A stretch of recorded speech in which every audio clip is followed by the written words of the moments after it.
नमस्ते एभ्रिवान। आज चाहिँ म ठ्याक्कै रिपोर्टिङको क्रममा दिउँसो ठ्याक्कै निचाझोडा सामुदायिक वन जुन चाहिँ झापाको मेचीनगरमा छ त्यहाँ पुगेको थिएँ है। निचाझोडा सामुदायिक वनको यो पर्यटनको पोखरीमा चाहिँ आज विपद उद्धार कार्यको यो प्रयोगात्मक अभ्यास भइरहेको छ र अब हामी यो पछि हामीले चाहिँ रिपोर्टिङकै क्रममा नेपाली सेनाको यो उद्धारमा खटिने मोटरेबल बोटमा चाहिँ यो निचाझोडा सामुदायिक वनको पोखरी पनि सर्र सेयर गरेका छौँ होइन। हेर्नु त कस्तो राम्रो देखिएको छ।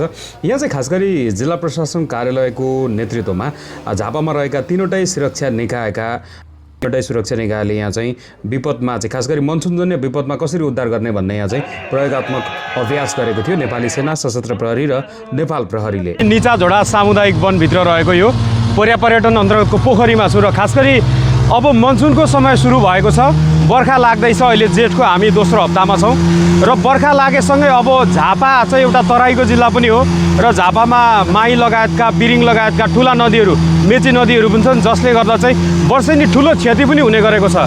र यो सम्बन्धी थप सामग्री चाहिँ हामीले आफ्नो मिडियामा हालेका छौँ होइन। हामी मिडियाकर्मीहरूको पनि त्यहाँ उपस्थित थियो। हेर्नु न, सुन्दर पोखरीमा नेपाली सेनाको यो चाहिँ उद्धारमा खटिएको बोट हो। यो चाहिँ उद्धार पछि हो। यो हामीले उद्धार सबै सकिसकेपछि यहाँ चाहिँ हाम्रो सञ्चारकर्मीको भिजिट थियो। झापाका प्रमुख जिल्ला अधिकारी, अर्जुनधारा नगरपालिकाका मेयर, उपमेयर लगायत झापाका तीनवटै सुरक्षा निकायका प्रमुखहरू, नेपाली सेना, सशस्त्र प्रहरी र तपाईँको नेपाल प्रहरीका प्रमुखहरूले पनि बोटिङ सेयर गर्नुभएको थियो भने हामी पनि यो रिपोर्टिङ भएको फिल्डमा यति बेला यो चाहिँ नेपाली सेनाको सरहरूसँग बोटिङ सेयर गरिरहेका छौँ। र खास गरी मोटरेबल बोट चाहिँ झापामा एउटै मात्रै रहेछ, यही मात्रै मोटरेबल बोट हो यो जुन नेपाली सेनासँग छ। र अरू चाहिँ तपाईँको आफै चलाउने बोटहरू छ उद्धारमा खटिनका निमित्त।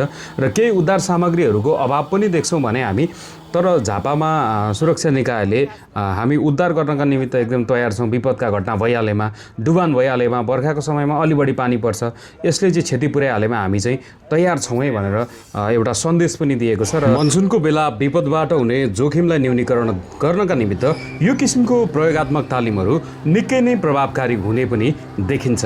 अनि विपदको बेला गरिएको उद्धारको तालिमको पुरा विवरण चाहिँ तपाईँहरूले हाम्रो मिडियामा हेर्न सक्नुहुनेछ।